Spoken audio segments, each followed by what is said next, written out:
ചങ്കളെ ഞങ്ങൾക്ക് ഓട്ടോറിക്ഷ കിട്ടി അൽഹംദുലില്ലാ. അങ്ങോട്ട് നോക്കി മാഷാ അല്ലാ, ഈ ഒരു ഓട്ടോറിക്ഷ ഞങ്ങൾക്ക് കിട്ടിയത് അൽഹംദുലില്ലാ. അല്ലാഹു ഹൈറാക്കട്ടെ.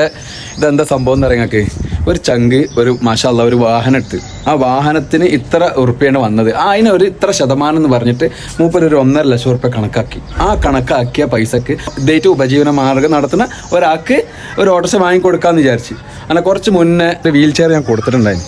ഞാൻ ആ വീൽ ചെയർ കൊടുത്തപ്പോൾ മൂപ്പരായിട്ട് ഇങ്ങനെ സംസാരിച്ചു. അപ്പോൾ മൂപ്പർക്ക് കുട്ടിക്ക് സുഖമില്ല, അപ്പോൾ ഓട്ടോറിക്ഷ ഉണ്ടായിരുന്നു, ലോണുമായി പ്രശ്നം, അങ്ങനെ ഒരുപാട് പ്രശ്നങ്ങളുണ്ട് ഒരാളുണ്ടായിരുന്നു.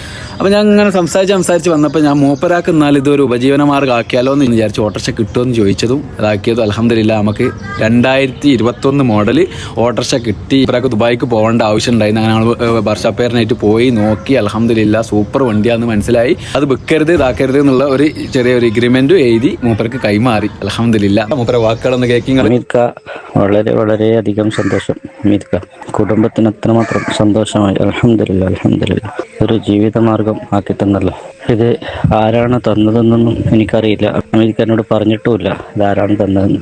അള്ളാഹു ആ വ്യക്തിയുടെ എല്ലാ നല്ല ഉദ്ദേശങ്ങളും അള്ളാഹു പൂർത്തീകരിച്ചു കൊടുക്കട്ടെ. അള്ളാഹു അദ്ദേഹത്തിൻ്റെ ജോലിയിൽ ബർക്കത്ത് ചൊരിയട്ടെ. കാരണം ഞാനും കുടുംബം അങ്ങനെ വഴിമുട്ടി നിൽക്കുന്ന സമയത്താണ് ഇങ്ങനൊരു ഇത് ഞങ്ങൾ മുന്നിലേക്ക് വന്നത്. അൽഹംദുലില്ലാ അൽഹംദുലില്ലാ. അള്ളാഹുവിന് 1000 ശുക്ർ ചെയ്യുന്നു. അത്രമാത്രം സന്തോഷത്തിലാണ് ഞാനും കുടുംബവും. കേട്ടില്ല നിങ്ങൾ? മാഷാ അല്ലാ മാഷാ അല്ലാ. അള്ളാഹു ഹൈറാക്കട്ടെ. ഇത് വാങ്ങി തന്ന നമ്മളെ ചങ്കും ചങ്കിടിപ്പിന് അള്ളാഹു ഹൈറും ബർക്കത്തും കൊടുക്കട്ടെ. വളരെ സന്തോഷം. ഒരാൾ എന്നെ വിളിച്ച് പറഞ്ഞപ്പോൾ ഞാൻ അങ്ങനെ ആലോചിച്ചിട്ടുണ്ടായിരുന്നു, റബ്ബേ ആർക്കാണ് അത് കിട്ടുന്നത്? ആദ്യം ചിലപ്പോൾ ഇപ്പോൾ ഇങ്ങനെ പ്രാർത്ഥിച്ചുകൊണ്ടിരിക്കുന്നുണ്ടാവും, എനിക്കൊരു ഉപജീവന മാർഗ്ഗം അല്ലെങ്കിൽ എനിക്കൊരു സംഗതി, എൻ്റെ കുട്ടീനെ നോക്കും വേണം, എന്നാലോ മൂപ്പരാക്ക് ഒരു പണിയെടുക്കാൻ പോകും വേണം, അങ്ങനത്തെ ഒരു സാഹചര്യം അങ്ങനെ ചിലപ്പം പ്രാർത്ഥിക്കുന്നുണ്ടാവും. അന്ന് മൂപ്പര് ചിലപ്പോൾ ഇങ്ങനെ പ്രാർത്ഥിച്ചത് ഇന്നാവും ചിലപ്പോൾ ഇങ്ങനെ ഫലിച്ചിട്ടുണ്ടാവാം. അപ്പോൾ പ്രാർത്ഥിച്ച് അങ്ങനെ കിട്ടണമെന്നില്ലല്ലോ. ഇൻഷാ അല്ലാ വളരെ വളരെ സന്തോഷം. ഇതിൻ്റെ നടുവിൽ നിൽക്കാൻ കഴിഞ്ഞതിൽ അതിയായ സന്തോഷം. ഞാനിതാ വെറുതെ ഇങ്ങനെ പറഞ്ഞാണ്ട് പോലട്ടാ, സത്യമായിട്ടും പറയണം സന്തോഷം എന്ന് പറഞ്ഞാൽ വല്ല സന്തോഷം. ജനങ്ങളൊന്ന് ആലോചിച്ച് നോക്കണി, സ്വപ്നത്തിൽ പോലും കാണാതെ പെട്ടെന്നൊരു ഓട്ടോറിക്ഷ.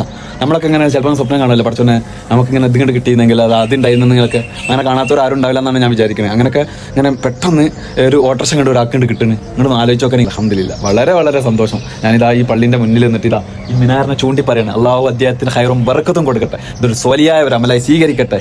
ആമീൻ ആമീൻ യാ റബ്ബൽ ആലമീൻ. ഇതുപോലത്തെ പ്രവർത്തനങ്ങൾ ഇനിയും ചെയ്യാൻ നമുക്ക് കഴിയട്ടെ. ഇതൊരു മാതൃക ആക്കി എടുക്കട്ടെ എന്നുള്ളതും കൂടിയാണ് ഇതിൽ പ്രത്യേകം സൂചിപ്പിക്കുന്നത്. കാരണം നിങ്ങൾ വലിയ വണ്ടിയോ വലിയ വീടോ വെക്കണമെന്നുണ്ടെങ്കിൽ അതിൻ്റെ 1% അല്ലെങ്കിൽ ഒരു 5% മറ്റുള്ള പാവപ്പെട്ടവർക്ക് കൊടുക്കാൻ നിങ്ങൾ ശ്രമിക്കുക. കൊടുക്കുന്നുണ്ടെന്ന് എനിക്കറിയാം. എന്നാലും എൻ്റെ അടുത്ത് കുറേ ആളുകൾ അങ്ങനത്തെ വരുന്നുണ്ട്. കുറേ ആളുകൾക്ക് ഇതിനെപ്പറ്റി അറിയില്ല. അതുകൊണ്ടാണ് ഇങ്ങനെ പറഞ്ഞിട്ടുള്ളത്. ഇൻഷാ അല്ലാ പഠിച്ചോനെ എൻ്റെ ബാക്കിലുള്ള എല്ലാവർക്കും അല്ലാഹു ഹൈറും ബർക്കത്തും കൊടുക്കട്ടെ. ആമീൻ യാ റബ്ബൽ ആലമീൻ.